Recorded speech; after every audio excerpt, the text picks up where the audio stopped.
Bonjour à tous, aujourd'hui nouvelle interview avec une invitée spéciale, Maureen, qui est toiletteuse pour les animaux. Donc ce sera hyper intéressant d'opter ce sujet, sachant que tu as 22 ans et tu es déjà auto-entrepreneur. Oui.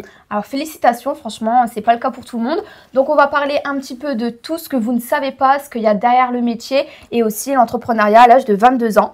Donc si ce genre de vidéo vous plaît, n'hésitez pas à mettre le petit like et à nous donner des idées de métiers que vous voulez qu'on interviewe en commentaire. C'est parti! Avant de commencer cette vidéo, PDF Éléments sponsorise cette vidéo. Je suis trop contente, ça fait plus d'une fois que je bosse avec eux et j'aime énormément leur concept. Pour vous expliquer, PDF Éléments c'est un outil très puissant de PDF pour pouvoir modifier tous vos fichiers PDF. Mais ça peut être hyper utile pour toi si tu es étudiant ou alors si tu travailles, pour modifier des formulaires, pour modifier des fichiers. Franchement c'est hyper pratique. Déjà c'est dispo sur Windows et sur Mac. Il y aura un lien en barre d'informations, n'hésite pas à aller checker ça. Tu peux modifier un texte, tu peux modifier une image, tu peux modifier un formulaire, tu peux faire énormément de choses grâce à PDF Éléments. D'abord je vais te montrer comment modifier un texte. Donc sur PDF Éléments tu vas ouvrir ton fichier PDF pour importer ton fichier et tu vas tout simplement cliquer sur modifier. Tu peux changer la couleur de la police, la taille, enfin voilà, il y a énormément de modifications que tu peux faire sur ton texte. Tu peux aussi modifier un formulaire. Si tu es dans le monde professionnel ou même si tu étudies et que tu es très organisé, tu peux modifier ton formulaire. Il y a plein de choses que tu peux faire. Ici on va cliquer sur annotation, tu peux surligner, tu peux souligner, tu peux rajouter des textes, tu peux aussi rajouter un tampon à la fin. Enfin tu peux vraiment faire énormément de choses. Tu peux même faire des signatures électroniques. Moi ça c'est vrai que c'est des gros problèmes que j'avais avec des marques. Il fallait signer des contrats, des fichiers et j'avais pas les outils pour, donc du coup j'utilise PDF Éléments pour signer tous mes documents, donc ça c'est hyper pratique. Il est dispo en plus de 10 langues, donc c'est vrai que quand on est étudiant ça peut être hyper pratique pour résumer un petit peu votre document qui souvent est long, pour aussi extraire les informations les plus importantes en surlignant, soulignant, en changeant la couleur des polices, etc. Enfin grâce à ça tu vas être super organisé. En tout cas je vous invite à télécharger PDF Éléments qui se trouve en barre d'informations et vous m'en direz des nouvelles sur Instagram. Sur ce je vous laisse avec la vidéo. Alors Maureen, du coup n'hésite pas à te présenter, t'as quel âge, tu viens d'où, etc. Bah écoute, moi c'est Maureen, j'ai 22 ans et je suis toiletteuse pour chiens, chats et pour tous les rongeurs à Falampin. Et bah dis donc c'est bien, et tu fais ça depuis combien de temps? Ça fait, si on compte pas ma formation, ça doit faire, ça fait un petit peu plus d'1 an. Donc c'est quand même assez récent. Oui. Et comment tu as eu l'idée de te lancer dans ce domaine-là plutôt qu'un autre? Pourquoi ça? Pourquoi tu es toiletteuse pour animaux? Ben, j'ai toujours voulu travailler avec les animaux, mais je suis trop sensible. Donc, j'aurais pas pu travailler dans des cliniques véto, j'aurais pas pu travailler dans des zoos, etc. C'est trop pour mon petit cœur. Donc, voilà, j'ai fait une formation pour être toiletteuse et puis voilà. Ok, justement, on va en venir ça tout à l'heure niveau formation, diplôme et tout, parce que moi, je le connais pas du tout. Même les gens qui nous regardent, ils savent pas comment se former, etc. Et avant d'être toiletteuse pour animaux, qu'est-ce que tu faisais? Alors, j'étais assistante administrative dans un cabinet d'expertise. Oula, rien à voir. Non, alors vraiment, c'est l'opposé. Hein, et pourquoi avoir voulu changer comme ça du jour au lendemain? Bah parce que ça me plaisait plus. J'étais plus forcément, on va dire, heureuse dans mon métier, même si je suis restée longtemps. Hein, honnêtement, c'est un métier que j'ai aimé faire, on va dire. Mais tout le reste, la hiérarchie, toutes ces choses-là, ça c'est pas facile. Hein. Non, bah non, c'est pas facile parce que c'était beaucoup du téléphone. Et aussi, c'est important d'être super passionné par ce qu'on fait. Ah oui. Et toi, c'est vrai que parce qu'on a pu faire du coup la rencontre de Maureen en venant amener notre chien ici. Et c'est vrai que maintenant, c'est devenu une amie pour tout vous raconter. Et franchement, pour vous dire, elle est extrêmement passionnée. Et pour être totalement honnête, je n'ai jamais vu une toiletteuse pour animaux qui est autant passionnée que Maureen. Genre vraiment, non mais c'est incroyable. Allez voir sa page Instagram que je vous mets sur l'écran, même tout son petit contenu, ses photos, ses vidéos, c'est trop cute.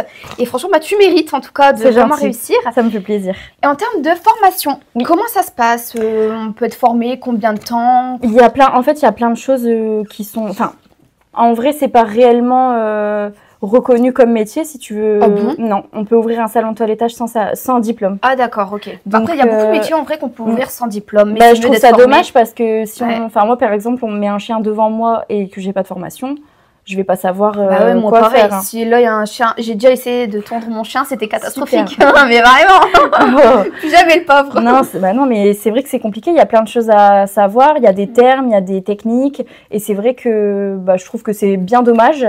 Mais il y a des formations, il y a des CAP, enfin je sais plus, c'est des CTM. D'accord. Et ça tu peux le faire sur 2 ans, mais tu dois avoir un contrat d'apprentissage, ou alors tu fais juste une formation comme moi j'ai fait. Okay. Et toi ta formation elle a duré combien de temps? Elle a duré 6 mois.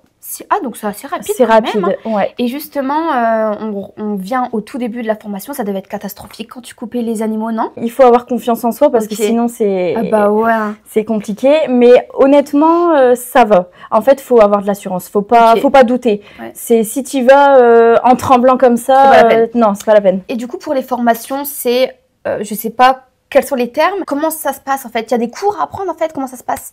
En fait, c'est plus de la pratique que de la théorie. Plus de la pratique, voilà. Tu as quand même plus de pratique, honnêtement. Hein. Après, forcément, comme je te disais, il y a des choses à savoir faut savoir les races, faut savoir les zones sensibles, etc. Mais c'est vrai que c'est plus de la pratique. Et là, notamment, ma formation, c'était vraiment du 6 mois où j'étais dans un salon de toilettage tout le temps et je toilettais tout le temps. Donc, j'ai commencé, on va dire, petit à petit. Et puis après, j'ai évolué, j'ai passé... on passe un examen et puis c'est la formatrice qui te donne ton diplôme. Ah, donc il y a un examen à passer. Oui. D'accord, donc c'est quoi l'examen? Tu dois toiletter un animal? Oui, en fait, tu dois recevoir... c'est trop rigolo en vrai. Ouais, mais ça fait... Franchement, ça te stresse hein, parce que tu sais pas quel chien tu vas avoir, tu sais pas la race, tu sais rien du tout. Hein. En fait, on te donne le chien, tu demandes au client ce qu'il veut et puis tu le fais. Ok, et toi, ce que j'ai compris, donc tu fais chien, tu fais chat et tu fais rongeur, c'est ça? Donc la technique, elle est différente en fonction des trois. Durant la formation, tu apprenais à couper sur ces 3 types d'animaux? Pendant ma formation, j'ai plus vu chien et chat. Ok. Les lapins, tout ça, pas trop. Mais après, j'en avais quand j'étais petite, donc je savais un peu comment on fait. Et puis, ça reste... un lapin, tu lui fais pas une coupe nounours, par exemple. Ouais. Tu vois, c'est plus facile, on va dire. Oui, voilà, c'est plus simple. Et puis après, un lapin, théoriquement, c'est pas censé se toiletter non plus très régulièrement. C'est vrai. Maintenant, on va passer du côté plus administratif, parce que du coup, tu as lancé ton entreprise quand tu avais 21 ans. Donc, explique-nous comment ça s'est passé, parce qu'il y a beaucoup de jeunes maintenant qui veulent lancer leur entreprise jeune, mais c'est vrai qu'on n'est pas du tout formé à ouvrir une entreprise. C'est assez compliqué, tout ce qui est l'URSSAF, les charges, etc. Alors, toi, est-ce que tu as été accompagnée? Comment tu t'y es pris? Alors, j'ai la chance d'avoir ma grande sœur et ma mère qui ont déjà... ouvert leur entreprise, donc elles savent les démarches à suivre, etc. Mais c'était pas dans le même domaine que moi, donc c'est pas pareil au niveau des modalités. Donc du coup, j'ai été accompagnée par la Chambre des métiers de Lille. Donc en fait, je pense qu'il y a 22 heures de suivi gratuit. Donc en fait, tu peux avoir des rendez-vous plusieurs fois avec un conseiller de la Chambre des métiers. C'est trop bien, je savais même pas. Ouais. Et en fait, il t'aide surtout, il te renseigne sur le statut de ton entreprise, sur l'URSSAF, sur si tu dois prendre un comptable ou non, enfin plein de choses. Sur les deux, par exemple, quand tu rachètes quelque chose ou avec ton notaire, etc. Ils te font des super accompagnements. Ils te font même aussi des bilans. Par exemple, si tu dois faire un crédit à la banque et que la banque elle a besoin d'un document, par exemple un prévisionnel, et ben la Chambre des métiers, ils t'aident à faire les prévisionnels. Je trouve ça top parce que c'est vrai que honnêtement, je ne savais pas du tout. Moi, quand j'ai ouvert mon entreprise, j'avais 17 ans et demi, donc très jeune.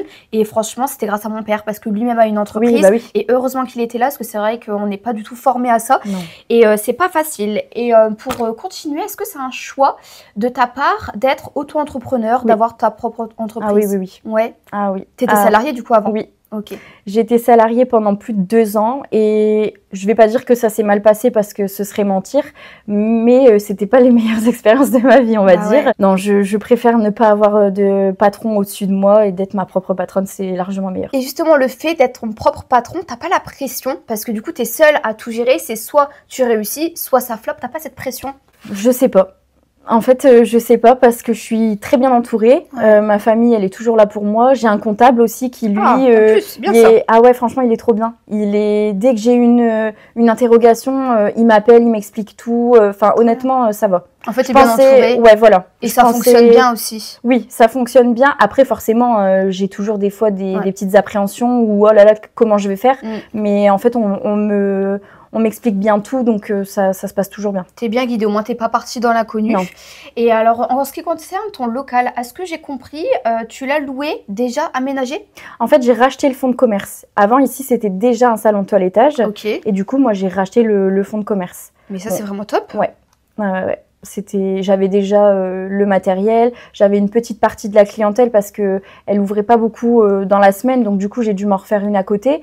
Donc ça c'est cool. Le matériel, on va dire tout était déjà là. La seule chose que j'ai dû faire, entre guillemets, en gros, c'est des petits travaux pour remettre au goût du jour. Donc genre peinture et tout. Ouais. Avec mon père. C'est toi qui l'as mis aussi? Ouais. Ouais, c'est beau. Ouais. C'est mon père et moi, et mes copines aussi. On a tout fait tous ensemble. Coucou à eux au passage. Ouais, coucou à eux. Parce que c'est vrai que le matériel de base, je connais pas du tout les prix, mais ça doit coûter super cher. Oui.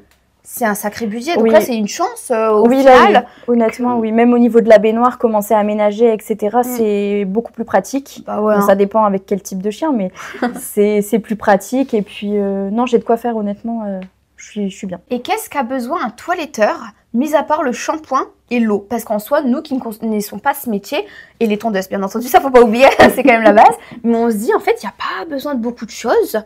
Qu'est-ce qu'il y a besoin? Bah si, honnêtement, il y a énormément de choses à avoir. Bon, déjà, il y a tous les ciseaux, toutes les brosses différentes, les peignes. Ensuite, tu as des accessoires qui peuvent t'aider. Par exemple, si tu as des chiens ou des chats qui ont peur du séchage, tu as des bandeaux pour les oreilles pour pas qu'ils entendent.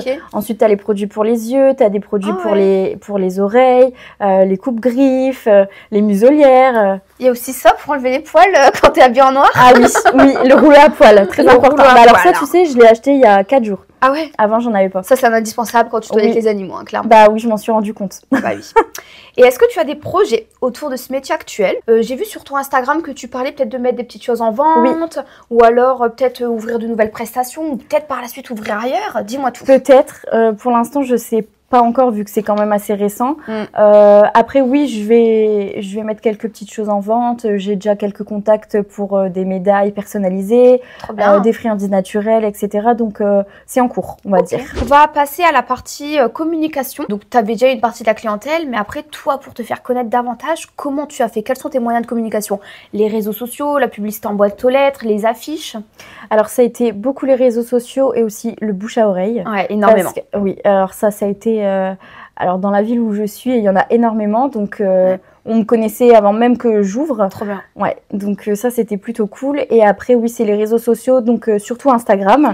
Notamment par vous, par d'autres influenceuses avec qui j'avais collaboré. Je dirais pas la totalité, mais je vais dire un quart de ma clientèle, ils me suivent sur Insta ou sur Facebook et ils réagissent, ils partagent, etc. Donc tu es présente sur quel réseau? Insta et Facebook? Insta, Facebook. Ok, Facebook, tu trouves que c'est bien pour un commerce?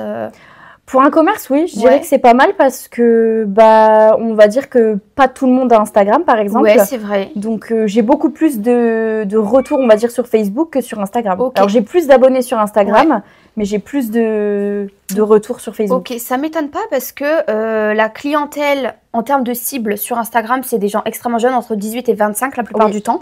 Allez, 18-30 ans. Et Facebook, c'est le réseau social où il y a plus de personnes plus âgées. Par rapport à mes statistiques, je vise les 18-24 plus sur Insta et sur Facebook. Par contre, je suis plus dans les, on va dire, entre 30 et 50. Ouais, je suis d'accord. C'est pour ça que c'est bien de se mettre sur plusieurs réseaux sociaux parce que tu touches une cible aussi qui est différente et je trouve ça super sympa.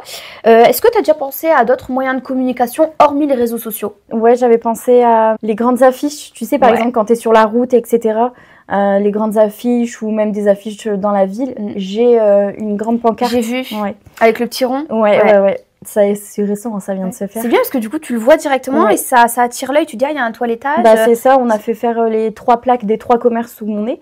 Et du coup, c'est vrai que c'est mieux parce que les gens qui arrivent d'en face, ils nous voient pas. Là, directement, on voit en fait. Là, on voit direct.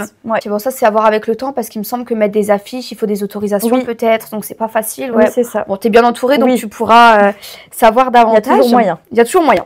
Et aussi, petite question tabou, puisque tu es auto-entrepreneur, est-ce que tu gagnes pareil tous les mois ou est-ce qu'il y a des mois où tu gagnes plus, tu gagnes moins? Comment ça se passe en termes de rémunération? C'est jamais pareil. C'est jamais pareil. Jamais pareil. Il y a des mois où on va dire que j'ai un salaire convenable et par exemple le mois de janvier où c'est le néant. Et justement, est-ce qu'il y a des périodes de l'année où il y a plus de clients et des périodes où il y en a moins? Par exemple janvier, février, je pense que c'est creux. Novembre, c'était bien, mais pas non plus waouh. Mais décembre, juillet, août, septembre, et octobre, c'était waouh. Donc en fait, c'est plus au niveau de la rentrée scolaire, et les fêtes de fin d'année. Fêtes et surtout l'été. Ah ouais. Bah, ouais, les personnes viennent tondre leur chien. C'est vrai. Et ce qui est logique, c'est que c'est ça, en hiver, même moi, des fois, je me dis, oh non, on va pas le couper, mon petit chien, parce qu'il aura froid. Ok, bah super. Et sinon, je voulais te féliciter aussi, parce que sur Google, tu es noté quand même 5 sur 5. Oui. C'est pas le cas pour tout le monde. C'est vrai. Et c'est incroyable. Donc, je voulais juste te féliciter par rapport à ça. C'est gentil. T'es une pro du toilettage, voilà. Maintenant, on va passer au corps du métier. Donc, on a répondu quand même à pas mal de questions avant. Donc, ma question, c'était est-ce que tu toilettes tous les animaux? Donc, du coup, chien, chat et rongeurs. Oui. Les rongeurs, pour les personnes qui ne savent pas, qu'est-ce que c'est? C'est plus les lapins, les furets. Ah, les furets aussi? Ouais. Ah bah tu vois, c'est pour ça que c'est intéressant de poser la question. Ouais. T'as déjà eu des furets du coup? J'en ai déjà eu un seul. Ok, et ça a été bien pour toi l'été? Ça bouge ça? Bah ça bouge, hein. C'est pas... C'est rigolo. C'est pas très facile, on va dire. S'ils se laissent pas faire et qu'ils bougent dans tous les sens...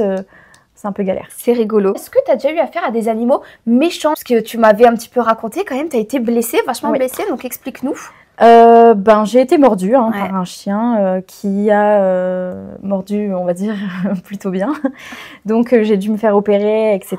J'ai dû fermer le salon pendant une dizaine de jours. Wow. J'ai eu des soins infirmiers tous les jours. Bon, c'est comme je disais tout à l'heure, c'est le métier qui rentre. Je reste pas sur une mauvaise expérience, mais c'est vrai que les gens ont tendance à minimiser le fait de ramener son chien alors qu'il est méchant et à pas forcément être honnête. Et c'est ça qui est un peu problématique, c'est que moi je prends des risques et on me met pas forcément au courant. Surtout, tu connais pas l'animal, c'est une première pour toi. Donc, du coup, c'est vrai que pour moi, le client doit être totalement honnête. Si le chien, il est gentil ou méchant, tu vois, il n'y a rien. Ah oui, dans tous les cas, je prends, même s'ils sont méchants, j'ai ce qu'il faut. Mais au moins, tu sais, tu prends tes gardes. Oui, c'est ça. Fais plus attention. C'est ça. Mais si on me le dit pas, je peux pas le deviner. Et du coup, tu as eu 10 jours d'arrêt. Comment ça s'est passé du fait que tu es auto-entrepreneur? Tu as eu des aides, quelque chose? Il faut avoir une bonne assurance. Ok. Si t'as pas une bonne assurance, d'accord, c'est mort. Ça n'existe pas les arrêts maladie. Et t'as eu quoi exactement? Du coup, il t'a mordu où? Juste ici. J'ai eu en fait, donc il m'a mordu comme ça. Donc j'ai 2 belles cicatrices et en fait il m'a perforé l'artère. Oh non, ne me parle pas de ça. Ah bah si. Oh non. Si. Mais c'est chaud. Ouais. Et du coup j'ai chopé une infection à l'artère. Donc j'ai dû me faire opérer le 14 juillet. J'ai quand même vu le feu d'artifice. Je tiens à le préciser. J'ai quand même été au feu d'artifice. Ah ouais, une infection et tout. Oui, oui, parce que j'ai été à un autre hôpital, on va dire, le jour même. Ils ont mal diagnostiqué et du coup, je suis allée... Et du coup, c'est le chien qui t'a donné l'infection ou alors c'est le fait d'attendre? C'est le chien. C'est en même temps, les crocs des chiens, tu me diras, c'est pas non plus le truc le plus propre au monde. Bah ouais, donc il m'a perforé. J'ai dû me faire opérer direct en urgence. Et je suis encore... et oui, c'est ce que j'allais dire justement. Malgré ça, t'as pas été traumatisée, tu continues à fond? Non, ça va. Franchement, c'est comme je te disais, je suis pas restée sur une mauvaise expérience. C'est bien. J'ai même repris le chien en question. Bon, il n'était pas non plus très chaud, il a pas kiffé, mais bon. C'est fou ça. Je l'ai quand même repris, mais non. Après, forcément, quand tu te fais mordre par un chien, t'es beaucoup plus réticente des fois, par exemple, au type de la race. Là, c'était un Lhasa Apso. Quand j'ai des Lhasa Apso, je me dis... C'est quoi comme type de chien? Je vais mettre une photo au montage. C'est un grand? Non, c'est un petit chien. Ah, c'est un petit en plus, donc c'est un petit chien. Ouais. Bon, en tout cas, tu as été très courageuse. On continue avec les points un petit peu négatifs. Est-ce que tu as souvent des faux plans? Voilà, des clients qui prennent rendez-vous et qui ne viennent pas, parce que ça peut arriver. Explique-nous. Ah bah, ça arrive très souvent. C'est vraiment ce pourquoi je me bats tout le temps. J'envoie des messages tout le temps. Alors moi, j'ai un système, j'envoie des messages la veille pour confirmer et rappeler le rendez-vous. C'est bien.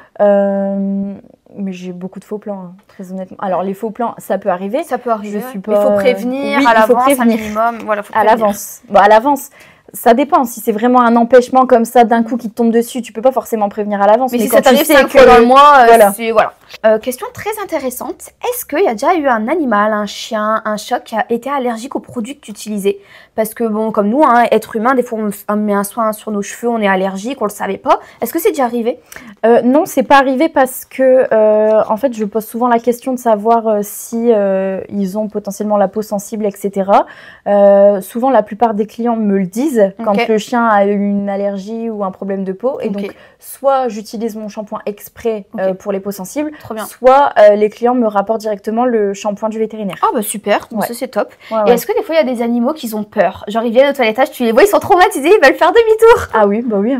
tous les jours. Ok. Tous les jours, j'ai des... Bah, le chien de mon père, par exemple, lui, il passe pas la porte. Hein. C'est dingue quand même. Hein. En fait, de quoi ils ont peur? Tu penses de l'eau? Le fait d'être loin de leur maître, peut-être? Bah, souvent, quand ils ont peur, je demande aux clients de rester. Comme ça, ça les rassure, etc.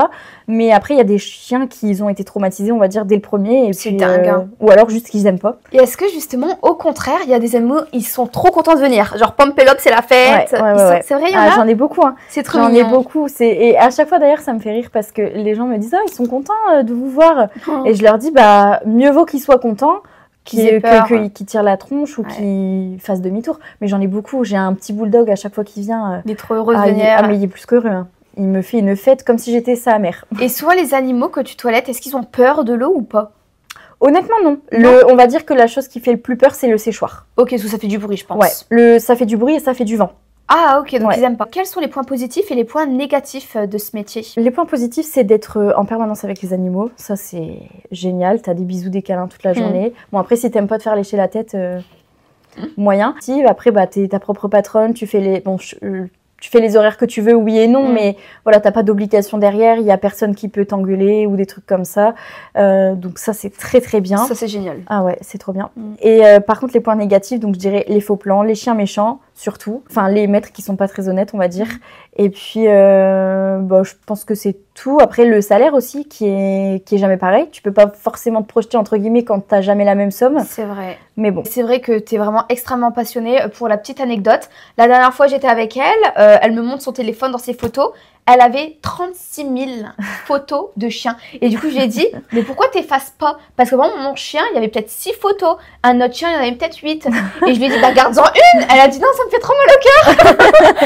Franchement, faut vous dire à quel point elle est passionnée, la fille. Bah ouais, je garde le souvenir de tout. C'est ouf. Et du coup, bah écoute, pour finir, quelle est une journée type? Tu commences à quelle heure? Tu prends combien de chiens dans la journée? Tu finis à quelle heure? Comment ça se passe? Alors, je commence à 9h tous les jours. Je fais environ 4 à 5 chiens par jour. Donc, 2 le matin, 3 l'après-midi. C'est simple, hein, je reçois le client, je demande, enfin, on discute ensemble de ce qu'on va faire, enfin, de ce que je vais faire. Et puis après, bah, je fais. Et puis, je fais ça 4 fois dans la journée. Ok, et tu finis vers quelle heure du coup? Bah, normalement 17h, mais je finis jamais à 17h. Tu finis plus tard ou... Soit je finis plus tôt quand ça a été rapide, soit je finis beaucoup plus tard. C'est vrai qu'en plus, t'es assez rapide quand même, hein, en vrai. Bah, ça dépend le type de chien. Enzo, ça va. C'est un petit chien, mais quand j'ai un énorme gros chien, c'est vrai. C'est un peu plus long. Ok, bah écoute, merci beaucoup d'avoir répondu aux questions. Maintenant, on va te suivre dans le toilettage d'un petit loulou. Et comme ça, il y aura également d'autres questions et vous allez voir comment ça se déroule. C'est parti! Alors là, du coup, tu as une petite louloute. Ouais. Donc, qu'est-ce que tu vas lui faire? Là, je vais juste raccourcir un petit peu ses poils. D'accord. Pas beaucoup, vraiment un tout petit peu. Ok. Et puis après, on lui fait un bon petit bain. Bah, elle est très calme, celle-ci. Oui. C'est souvent comme ça? Non. Non. Elle, c'est parce qu'elle me connaît, qu'elle sait qui je suis. Là, du coup, ça va te prendre combien de temps environ, la petite coupe? Environ 1 heure, je pense. 1 heure? Bah, vu qu'elle se laisse faire et qu'elle est cool, 1 heure, ce sera suffisant. Et puis, il n'y a pas beaucoup à faire, elle est bien entretenue. Ok, bah ça va. Alors, du coup, ça, c'est une tondeuse que tu utilises pour tout type d'animaux? Oui, j'ai des sabots exprès. Ok. J'en ai plein. J'ai toutes les tailles. Toutes les tailles différentes. Ça s'appelle l'hygiène. L'hygiène? Ouais, c'est dégager les parties intimes. Ok. Et l'entrejambe, on va dire. C'est vraiment tout dans la précision, quoi. Hein. Ouais. Mais Mia est très sage. Ouais. On a de la chance. Heureusement. T'as mal au dos en coupant les animaux? Ouais. C'est toi qui t'adaptes à eux, c'est pas eux qui s'adaptent à toi. Donc ça veut dire que si jamais il n'a pas envie de se laisser faire à un certain moment, bah c'est toi qui t'adaptes à lui et c'est toi qui subis. Et du coup, ça c'est une table que tu peux monter et lever? Oui. D'accord. Et t'as plusieurs tables ici, hein? Oui, oui, oui. C'est quoi la différence?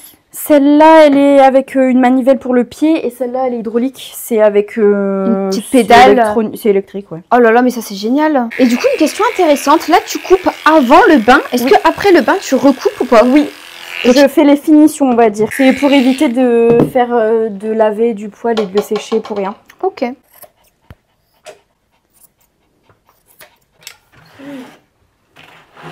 Place au petit bain. C'est bien, en plus, t'es tout au fond. Ouais. Et là, c'est du carrelage, du coup, autour. Hein. Ouais. Et tout ce qui est ici, c'est tout ce qui était shampoing, etc. Ici, ouais, produits d'hygiène et les shampoings, ils sont là. D'accord, très bien.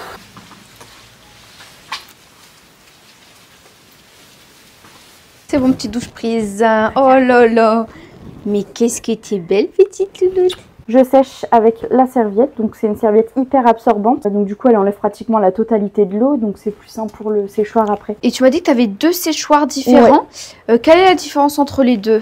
Alors là, c'est celui que je vais utiliser juste après. Donc c'est un séchoir basique, donc c'est plus pour les petits chiens, etc. ou les poils courts. Et après, j'ai le pulseur donc, qui est là-bas. J'utilise de plus en plus d'ailleurs parce que c'est vraiment pratique. Mais en fait, ça enlève pratiquement toute l'eau. Et des bisous.